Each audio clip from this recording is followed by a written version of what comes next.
Voici 6 choses qu'il faut arrêter de faire, si tu veux réussir dans la vie. Si tu savais le nombre de personnes qui te jalousent sans que tu ne le saches, tu ferais attention à ces conseils que je vais te partager. C'est malheureux, mais la jalousie est partout autour de toi. Le pire, c'est qu'il s'agit des personnes proches de toi, dont tu ne douterais jamais une seule seconde.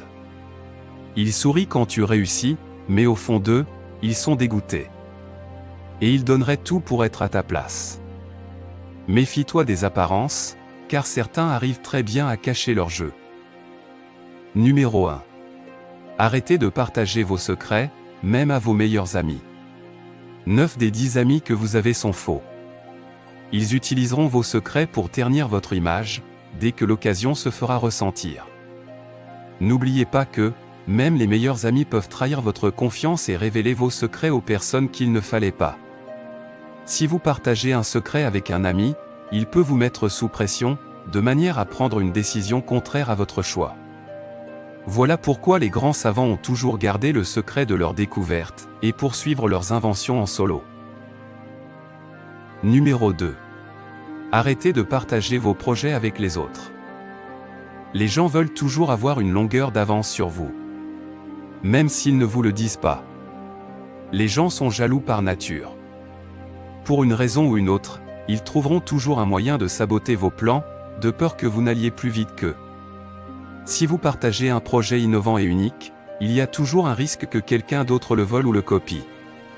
En partageant vos projets, vous pouvez involontairement donner des idées à d'autres personnes qui pourraient les utiliser à leur avantage. De plus, cela peut vous distraire de votre objectif principal. Vous pouvez être submergé par les commentaires et les suggestions des autres, et perdre votre vision originale. Numéro 3. Arrêtez de regretter le passé. Regretter le passé, c'est comme se tirer une balle dans les pieds. Car le passé fait partie de ce que vous êtes aujourd'hui. Au lieu de regretter les erreurs passées, nous pouvons les utiliser comme des opportunités d'apprentissage. Nous pouvons analyser ce qui s'est mal passé, et comment éviter ces erreurs à l'avenir. En se concentrant sur le présent et l'avenir, nous pouvons développer notre confiance en nous, et prendre des décisions plus rapidement, et être plus sûrs de nos choix. En étant libérés du poids du passé, nous pouvons être plus créatifs dans nos approches, et atteindre plus facilement nos objectifs. Numéro 4. Arrêtez de vous plaindre. Chaque fois que vous vous plaignez, c'est la preuve que vous avez perdu le contrôle de votre vie. Très souvent, le temps que nous passons à se plaindre peut être utilisé pour accomplir des tâches importantes, ou travailler sur nos projets personnels. En étant plus productifs, nous avons plus de chances d'atteindre nos objectifs. En arrêtant de se plaindre, nous adoptons une attitude plus positive envers la vie et les situations difficiles. Cela nous permet également de rester motivés, et de persévérer dans nos efforts pour atteindre nos objectifs. Numéro 5. Arrêtez de partager vos échecs avec les autres. Les gens utiliseront vos échecs passés pour saboter votre positivité, et votre état d'esprit. Partager nos échecs avec les autres peut entraîner une perte de confiance. Car cela peut nous faire sentir vulnérables et exposés. En partageant nos échecs avec les autres, il est possible qu'ils commencent à nous comparer à d'autres personnes qui ont réussi dans le même domaine. Ce qui peut influencer négativement notre état d'esprit. Cependant, il est important de noter que partager nos échecs avec les autres peut également être bénéfique.